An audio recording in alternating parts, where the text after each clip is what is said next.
এই যে মোর মার হাতত যে জিনিসটা দেখিন রাখছেন এইটার নাম কি জানেন? শীদল। আর এই শীদল হল আমার রংপুরের একটা ঐতিহ্যবাহী ও জনপ্রিয় খাবার। যার উত্তরাঞ্চলের লোক আছেন তাই শুধু এই শীদল চিনবে, তাছাড়া আর অন্য জায়গার মানুষ এই শীদল চিনবে না। তা চলো আজকে তোমার সাথে শেয়ার করুন কেমন করে আমার রংপুরের এই ঐতিহ্যবাহী শীদল ভর্তা করে। তা প্রথমে তাওয়াত মরিচ আর রসুন ভাজি নিবেন লাগবে, ওই জন্যে বেশি করে রসুন আর মরিচ ভাজি নিছে, মানে শীদল ভর্তার এই মরিচ আর রসুনটাই হল মেইন উপকরণ।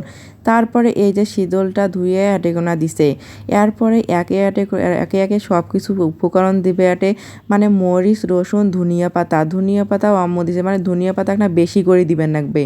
তারপরে ধনিয়া পাতা দেওয়ার পরে আর কোনো লবণ পরিমাণ মতো দিবেন লাগবে, দিয়ে তারপরে এইটা ভর্তা করে লাগবে হামুকেনত। তারপরে পেঁয়াজ দিয়ে দিল আম্মু, পেঁয়াজ দেওয়ার পরে এটা কোনো একটা লবণ দিয়ে দিল সামান্য পরিমাণ। তারপরে এবার আম্মু ভর্তা করবে। আর এই ভর্তাটা আমার রংপুরের একটা ঐতিহ্যবাহী আর জনপ্রিয় খাবার। অন্য অন্য জায়গার মানুষ এই শীদলের নামে শোনে নাই, মনে হয় জানবেও না যে শীদল কী।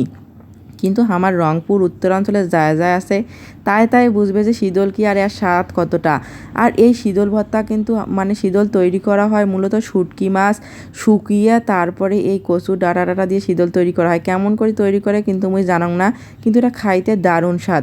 এমন কারণ নাই যে এই ভর্তাটা পছন্দ করে না, আমার রংপুরের মানুষ এমন কারণ নাই যে এই ভর্তা পছন্দ করে না। আর এই শীতকাল আসলে শীদল ভর্তা আর নাপা শাক ও হইলে আর কি লাগে, একেবারে জমি যায় খাওয়াটা।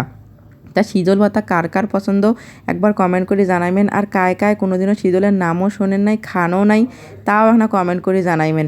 দেখিম যে কার কোন কোন জায়গাতে শীদল খাইছে আর কোন কোন জায়গাত খায় নাই, আর কোন কোন মানুষ এলে নামও মনে হয় জানে না। তা যাই হোক, আজকে সকালবেলায় আম্মুর মা শীদল ভর্তা করছে। আর এই শীদল ভর্তাটা কিন্তু পুড়িয়ে ভর্তা করা লাগে, মানে লাউয়ের পাতা দিয়ে পুড়িয়ে এই ভর্তাটা তৈরি করা হয়। তারপরে এই যে সকাল সকাল শীদল ভর্তা করছে, শীদল ভর্তা গরম ভাত আর লাউ শাক ভাজি। আর কি লাগে, দুপুরের খাওয়াটা তো একটা জমি ক্ষীর, আর তো দুপুর না সকালের খাবারটা জমি ক্ষীর।